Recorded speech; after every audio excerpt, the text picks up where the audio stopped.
اعوذ باللہ من الشیطان اللعین الرجیم بسم اللہ الرحمن الرحیم اللہم صلی علی محمد وآل محمد وعجل فرجاک میں آل محمد مومنین کرام۔ آج میں امام زین العابدین علیہ السلام کی زبانی آپ کو آسان زندگی گزارنے کا طریقہ بتانے لگا ہوں۔ میرے ہاتھ میں تفسیر امام حسن عسکری علیہ السلام ہے۔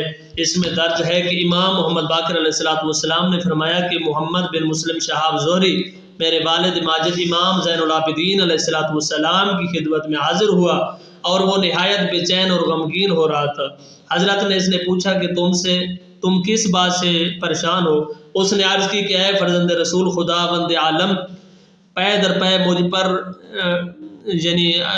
جو رسول خدا سے فرمایا عرض کیا، خدا غم و علم پے در پے مجھ پر پڑتے ہیں، کیونکہ میں اپنی نعمت کی حاصلوں اور اپنے مال و زر میں طمع کرنے والوں کی طرف سے سخت تکلیف میں مبتلا ہوں، اور جس سے کچھ امید رکھتا ہوں اور جس پر میں نے کچھ احسان کیا ہے ان سے میرے گمان کے برخلاف ظاہر ہوتا ہے۔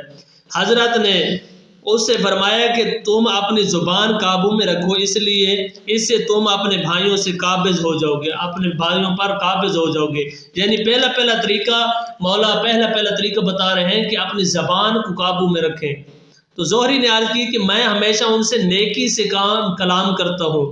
حضرت نے فرمایا کہ ہرگز نہیں، خبردار کبھی اپنی اس بات پر مغرور نہ ہونا، یعنی فخر نہ کرنا، اور کبھی ایسا کلام نہ کرنا جس کو لوگوں کے دل ناپسند کریں، اگرچہ اس کے عذرات تمہارے پاس موجود ہی کیوں نہ ہو، کیونکہ یہ ضروری نہیں ہے کہ ہر ناپسندیدہ کلام جو تم لوگوں کو سناؤ اس کا عذر کرنا بھی تم کو ممکن ہو۔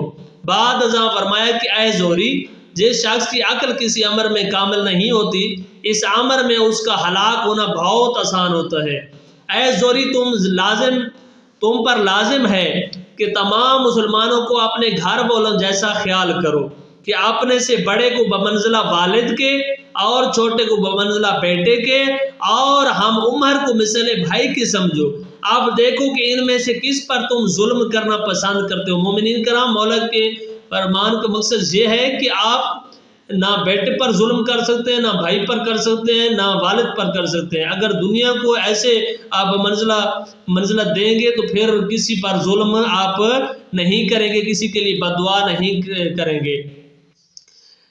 اور چھوٹے کو بمنزلہ بیٹے کے اور ہم عمر کو مثل بھائی کے سمجھو۔ آپ دیکھو کہ ان پر کس پر تم ظلم کرنا پسند کرتے ہو اور کس کے لیے بد دعا کرنا چاہتے ہو، اور کس کی پردہ پوشی کرنی چاہیے، کس کا تم راز فاش کرتے ہو اور حتیٰ کہ حرمت منظور کرتے ہو۔ اور اگر کبھی ابلیس ملعون تمہارے دل میں یہ وسوسہ ڈالے کہ تجھ کو فلاں مسلمان پر فضیلت حاصل ہے، اس وقت تم یہ دیکھو کہ اگر وہ شخص عمر میں تم سے بڑا ہے تو یہ سمجھ لو کہ اس نے ایمان لانے اور نیک عمل کرنے میں مجھ سے سبقت کی ہے، اور اس لیے وہ مجھ سے بہتر ہے۔ یعنی بڑا جو ہے اس کی نیکیوں کی وجہ سے اس کا احترام کریں کہ اس کی نیکیاں زیادہ ہیں، اس لیے میں احترام کر رہا ہوں۔ اور اگر تم سے چھوٹا ہے تو یہ جانو کہ میں نے گناہ کرنے میں اس پر سبقت کی ہے، اس لیے وہ مجھ سے اچھا ہے۔ یعنی چھوٹے سے پیار اس لیے کرنا چاہیے، چھوٹے سے محبت اس لیے کرنی چاہیے کہ وہ اس کے گناہ کم ہیں مجھ سے۔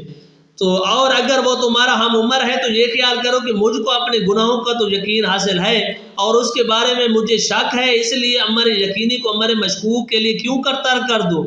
اور اگر تم دیکھو کہ تمام مسلمان تمہاری تعظیم اور عزت کرتے ہیں، یعنی جو ہم عمر ہے اس کے بارے میں یہ خیال کریں کہ مجھے تو اپنے گناہوں کا یقین ہے اور اس کا شک ہے، تو کبھی یہ شک یقین پر حائل نہیں ہو سکتا، تو اس لیے اپنے ہم عمر کو آپ سے بہتر سمجھے۔ اور تمام مسلمان تمہاری عزت و تعظیم کرتے ہیں تو یہ سمجھ لو کہ یہ فضیلت انہی کی قرار دی ہوئی ہے، مجھ میں کچھ قابلیت نہیں ہے۔ یعنی آپ نے آپ کو تکبر میں نہ ڈالے کہ لوگ میری عزت کر رہے ہیں میں تکبر کروں، نہیں کرنا چاہیے۔ اور اگر تم دیکھو کہ لوگ تم پر جفا کرتے ہیں یا کچھ ناراض ہیں تو یہ جانو کہ یہ میری ہی خرابیوں کا نتیجہ ہے۔ یعنی کچھ لوگ ناراض ہو رہے ہیں تو آپ اپنے گربان میں جھانک کے دیکھیں اور سوچیں کہ مجھ میں کچھ کمی ہے، اس لیے یہ لوگ مجھ سے نفرت کر رہے ہیں۔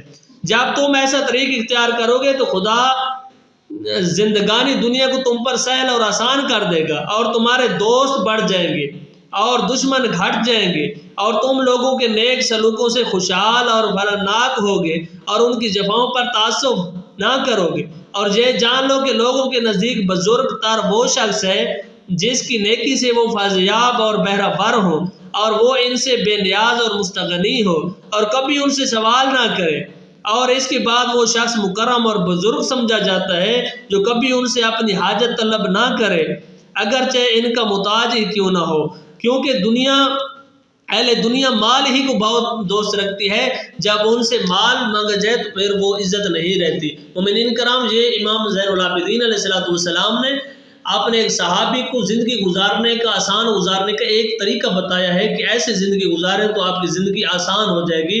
مومنین کرام، آپ کو اور مجھے محمد و آل محمد علیہ السلام کے فرامین پر عمل کرنے کی اللہ توفیق عطا فرمائے۔